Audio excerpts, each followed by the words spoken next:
बिस्मिल्लाहिर्रहमानिर्रहीम। इमरान बशीर की तरफ से सब नाज़रीन को अस्सलाम वालेकुम।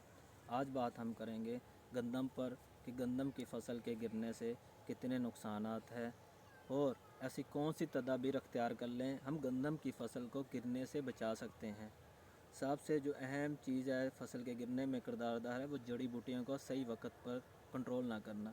अगर हमने सही वक्त पर पहले पानी के बाद तर-वतर की हालत में स्प्रे नहीं किया तो जड़ी बूटियाँ कंट्रोल नहीं की तो जड़ी बूटियाँ खादें इस्तेमाल करती हैं और फसल का तना कमज़ोर रह जाता है, जिसकी वजह से फसल अमूमन गिर जाती है। अगर फसल में लेली और दुम्बी सिटी बाकी रह गई है, वो कंट्रोल नहीं हुई, इनका तना कमज़ोर होता है, ये फसल को गिरा देती हैं। और गोब की हालत में जो हमने पानी लगाना है, अगर हवाओं का रुख चेक नहीं किया, हवाएं तेज़ चल रही हैं और हमने पानी लगा दिया तब भी फसल गिर जाती है।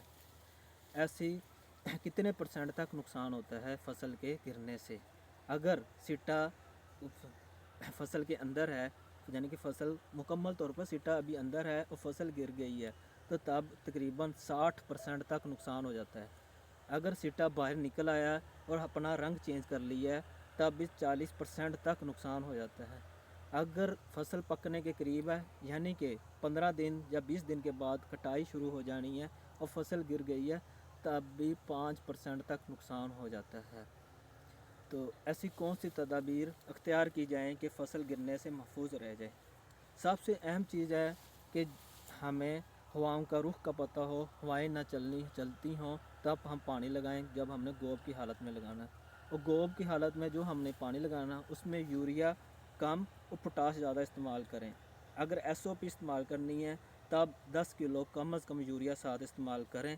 अगर नाइट्रो पोटाश इस्तेमाल करेंगे तब यूरिया इस्तेमाल करने की ज़रूरत नहीं है, फिर सिर्फ नाइट्रो पोटाश ही पानी के साथ फ्लड कर दें, तब तना मजबूत हो जाएगा और फसल गिरने से महफूज हो जाएगी।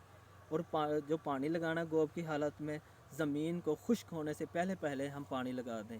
अगर ज़मीन खुश्क हो गई है, जड़ें मरना शुरू हो जाती हैं, फिर तब पानी लगाएंगे, फसल गिरने के चांसेस बढ़ जाएंगे।